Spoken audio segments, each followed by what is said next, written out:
Imagine this: no shelter, no fire, just the biting wind and the endless dark. This was the reality for a medieval shepherd on a frozen hill, but also for a soldier huddled in a foxhole during the Battle of the Bulge. It's a tale of survival, separated by centuries, but united by the same raw primal principles. Tonight, we're going to explore the timeless low-tech strategies that kept humanity alive against the brutal cold.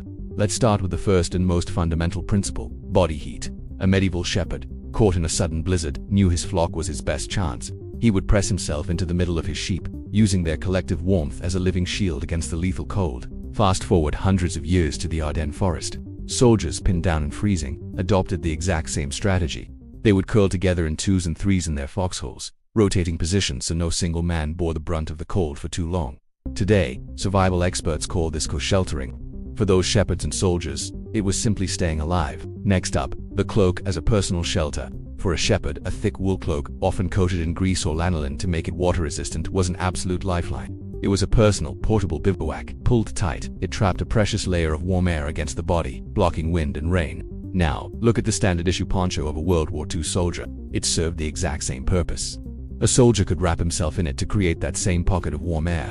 And even more ingeniously, two ponchos could be snapped together to create a makeshift two-man tent. It's a design principle that remained virtually unchanged for 1,000 years. But staying warm isn't just about what's above you, it's also about what's below. Ground insulation was absolutely critical. The shepherd knew that the frozen earth could steal his life's heat right out of him. So, he'd gather whatever he could find: hay, dry leaves, even loose wool from his sheep to build a nest, a barrier between him and the deadly cold ground. The soldier in his trench, facing the same threat, did the same. He'd line the floor of his foxhole with pine boughs, scavenged cardboard, or even empty ammunition crates. The materials were different, but the goal was identical: create a buffer against the heat-sucking ground. Of course, when fire was possible, it was a guarded, precious treasure. A shepherd couldn't just light a roaring bonfire on an open hillside. It was too risky and wasted fuel. Instead, they developed techniques like banking embers in clay pots, allowing them to smolder safely for hours, ready to be revived when needed. Soldiers faced a different risk detection. A large smoky fire would give away their position to the enemy, so they learned to build small, smokeless Dakota fireholes. These clever pits concealed the flames and directed the heat upwards, allowing them to warm their freezing hands or heat a quick meal without becoming a target. In both cases, fire wasn't about comfort.